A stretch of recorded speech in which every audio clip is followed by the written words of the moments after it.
Okey, baik. Bismillahirrahmanirrahim. Assalamualaikum warahmatullahi wabarakatuh. Okey, hari ni kita nak sambung lagi pelajaran kita untuk mata pelajaran Tauhid tahun 6 dengan kalau misalnya kita buka pada surat 32, kita berada pada pelajaran yang keempat. Hari ni kita nak cerita pasal apa?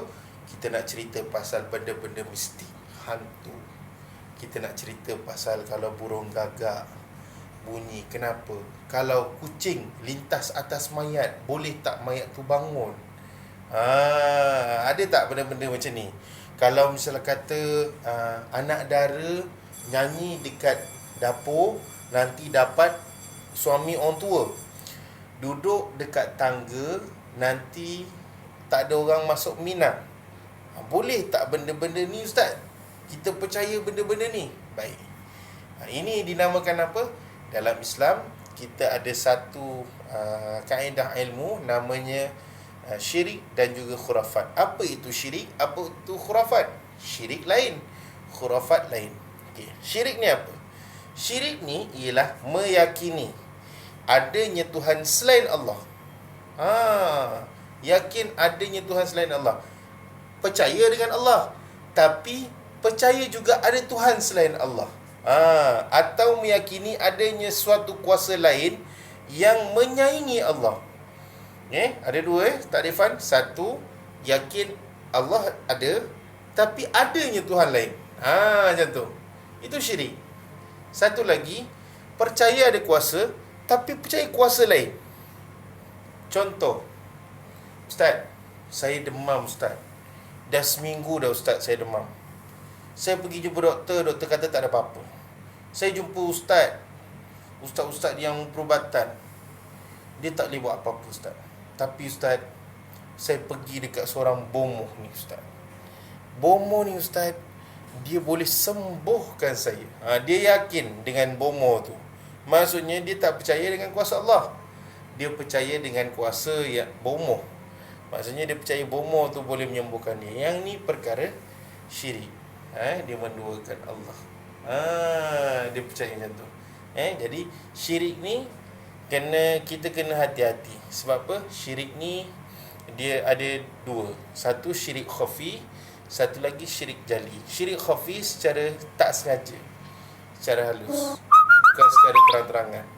Tapi syirik jali secara terang-terangan. Syirik jali ni kalau sembah tokong, letak kalimah Allah, letak sekali patung lain, sembah sekali, yang tu syirik jali, secara terang-terangan. Tapi syirik khafi macam mana? Ustaz, saya makan ubat ni, Ustaz, saya boleh sembuh. Yang tu akan jadi syirik khafi. Tapi kalau Ustaz, saya ikhtiar, Ustaz, makan ubat ni, mudah-mudahan Allah Ta'ala sembuhkan saya. Yang tu betul. Jangan percaya dengan ubat, tapi percaya yang itu sebagai alat untuk menyembuhkan sahaja. Yang sembuhkan hanyalah Allah. Okey? Baik, boleh? Okey. So, cuba buka surat 34 pada buku teks. Dekat sini dia berikan contoh jenis-jenis syirik. Syirik ni dia ada 3 jenis. Tadi saya dah cerita bahagian dia. Ada syirik khafi, syirik jali. Untuk bahagian dia pula, jenis-jenis dia pula ada 3. Satu, syirik melalui niat. Dua, syirik melalui percakapan. Tiga, syirik melalui perbuatan. Ada 3 jenis syirik. Tiga. Yang pertama, syirik melalui niat. Yang kedua, syirik melalui percakapan. Yang ketiga, syirik melalui perbuatan. Syirik melalui niat ni apa? Contoh, dia yakin pada hati, bukan percakapan dia, bukan perbuatan dia, tapi dia yakin dengan hati adanya kuasa selain daripada Allah, ataupun adanya Tuhan selain Allah. Sangkaan lain dah. Tuhan ni satu atau dua. Yakin terus dua. Yakin terus dua, batal akidah. Tuhan satu ke tiga? Tiga batal akidah. Jadi bila kita ni pernah, seandainya datang Tuhan ni satu ke dua? Satu. Pegang satu. Supaya kita tak lari akidah kita. supaya kita tak murtad. Kalau misal kata kita ni ada sangka macam tu, ucap cepat-cepat. Sebab kita dalam Islam, akidah kita kena pegang betul-betul. Okay. So yang pertama, syirik melalui niat. Dia meyakini, seorang itu meyakini adanya Tuhan selain Allah. Dia yakin Allah ada anak. Yang ni tak boleh. Ustaz, saya tengok kan, apa fakta agama Kristian yang dia kata Tuhan tu ada anak kan, macam betul lah Ustaz. Yang tu kena ngucap balik. Macam betul lah. Okay, ngucap balik. Sebab apa? Tak boleh. Dengan hati tak boleh. Tapi kalau macam tadi dia dah ucapkan tu, dia dah pergi yang kedua. Apa dia? Syirik melalui percakapan. Ustaz, saya tengok kan Ustaz dekat dekat gereja tu, saya pergi tengok, dia kata Tuhan tu ada anak tau. Dia ada isteri, dia ada anak, dia ada keluarga Ustaz. Yang tu ngucap. Sebab apa? Dia dah masuk syirik percakapan. Dia ucapkan perkara-perkara tadi. Dia kata Quran ni tak boleh pakai dah 1400 tahun dah tak apa. Dia cakap tu tak betul lah. So benda tu dilarang dalam Islam. Tu syirik melalui percakapan. Ataupun dia kata undang-undang Islam ni tak betul lah, tak sesuai lah ikut zaman ni. Apa ni perempuan kena pakai tudung pula. Dia hina hukum-hukum Islam.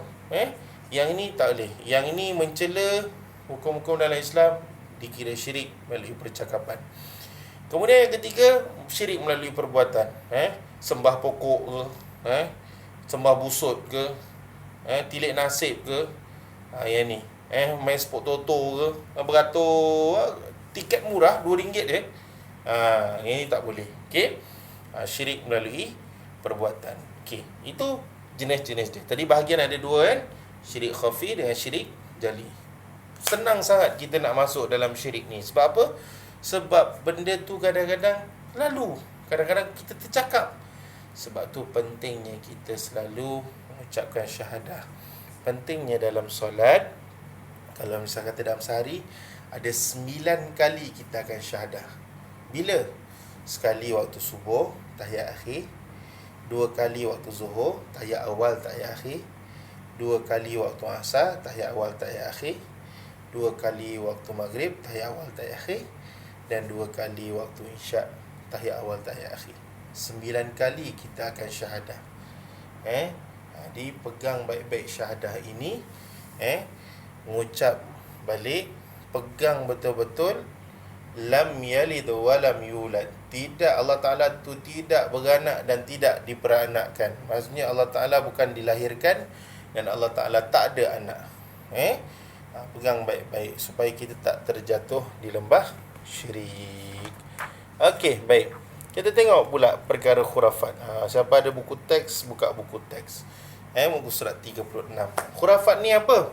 Tadi kalau syirik tadi dia berkaitan dengan Allah Ta'ala. Okey, Allah Ta'ala ada dua. Yakin Allah Ta'ala tu ada dua ke, ada anak ke, atau hukum Islam ni tak betul ke. Bila dia cakap, itu syirik melalui percakapan. Bila dia sembah benda lain, maka itu jadi perbuatan.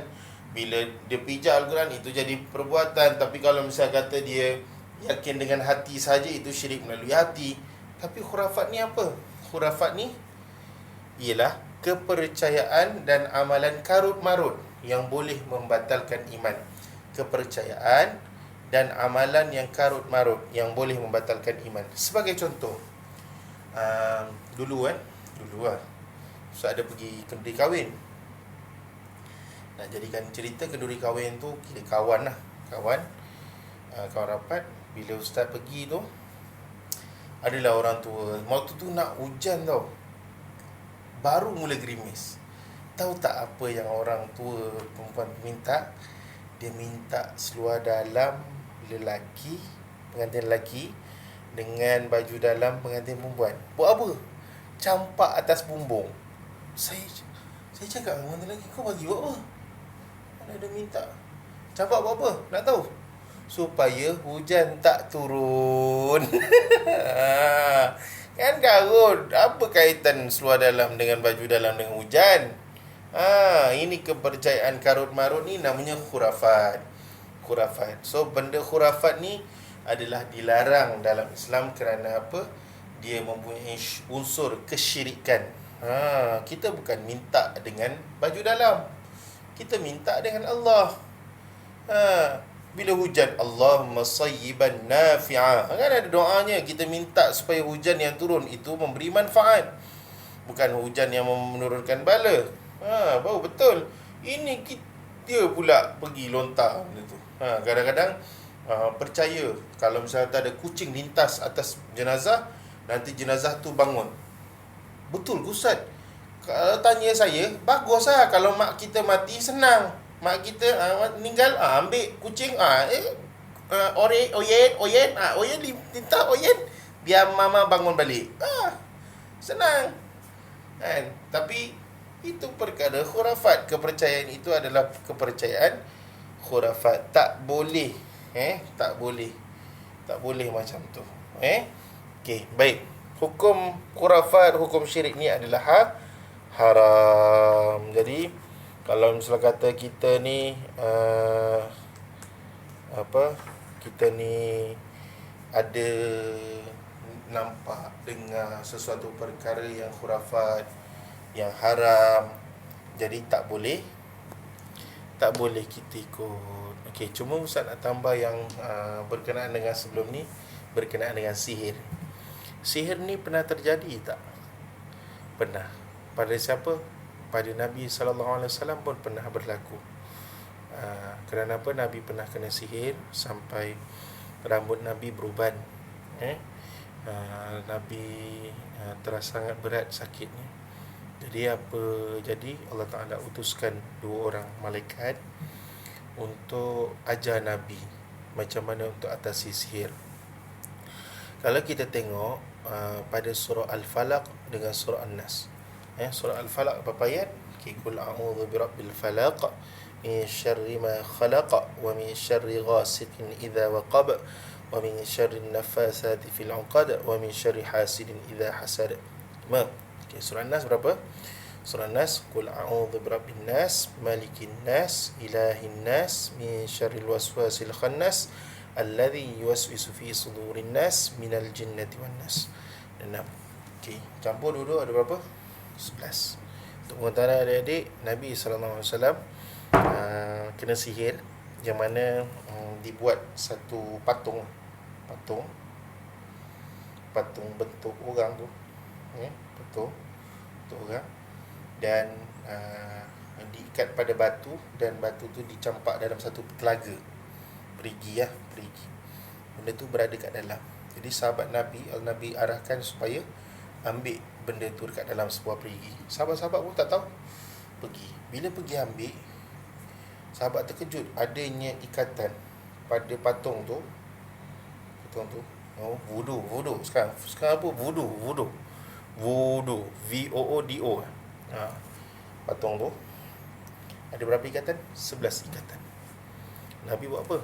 Nabi ambil, Nabi baca surah Al-Falaq. Satu ayat terbuka satu tali.